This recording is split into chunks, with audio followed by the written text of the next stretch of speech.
నమస్తే, welcome to today's special topic.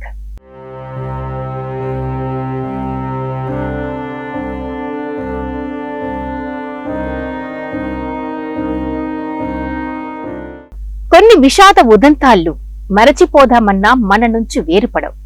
అవి ఒక పీడకలగా మన వెంటే మన నీడలా పయనిస్తూ ఉంటాయి.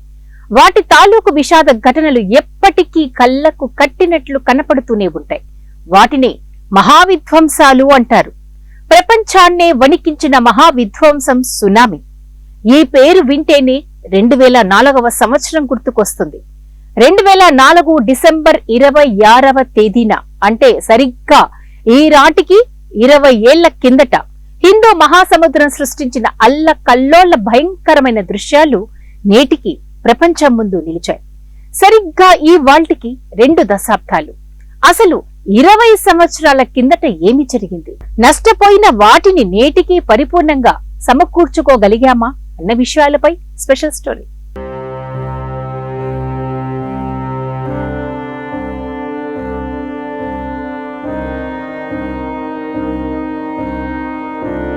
సరిగ్గా 20 ఏళ్ల క్రితం హిందూ మహాసముద్రంలో నుండి నీరు మృత్యువు రూపంలో కబలించింది.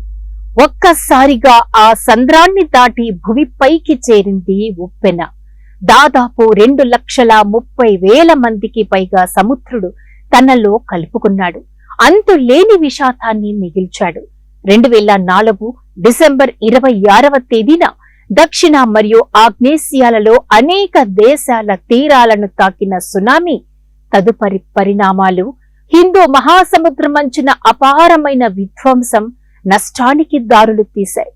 భారత భూభాగంలోని టెక్టోనిక్ ప్లేట్లు బర్మా భూభాగానికి చెందిన టెక్టానిక్ ప్లేట్లతో రాపిడి చెందడం వల్లే సముద్రంలో భారీ భూకంపాలు ఉత్పన్నమయ్యాయి.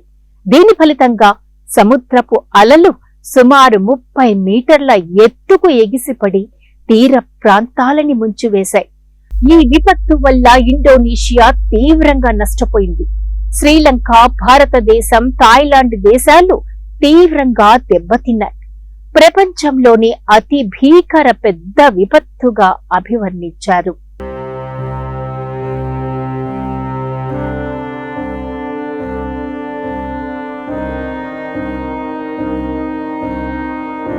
సిస్మోగ్రాఫ్ మీద రికార్డైన అతిపెద్ద 3వ భూకంపం ఇది.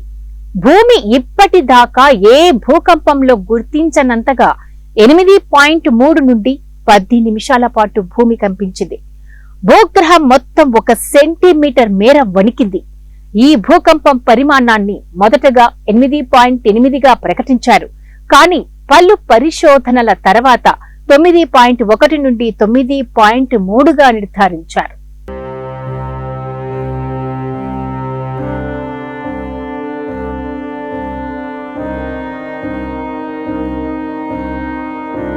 రెండు 2004లో సంభవించిన సునామీ కారణంగా 14 దేశాలు గజగజలాడాయి. 10 లక్షల మందికి పైగా నష్టపోయారన్నది ఒక అంచనా మాత్రమే.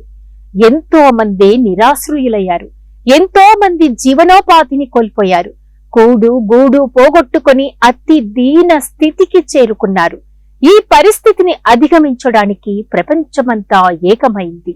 ఎన్నో వేల ఆపన్న హస్తాలు దీనులను చేరతీశాయి. బాధితుల హృదయాలలో ఆశా జ్యోతిని వెలిగించాయి. $14 బిలియన్ అందించారు. నిజం చెప్పాలంటే ప్రకృతి కన్నెర్ర చేసి విషాదాన్ని నింపిన మానవత్వ విప్లవంతో మళ్లీ జీవితాలు వికసించాయి. అయితే నేటికి సముద్రం ఉరిమితే ఆనాటి సునామీ కల్లోలమే కళ్లల్లో మెదులుతుంది.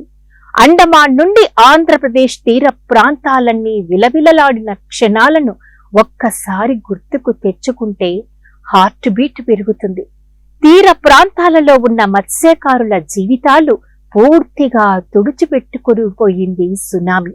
నేటికి ఇంకా ఆ భారీ విధ్వంసం నుండి కోలుకోలేని వారు ఉన్నారు.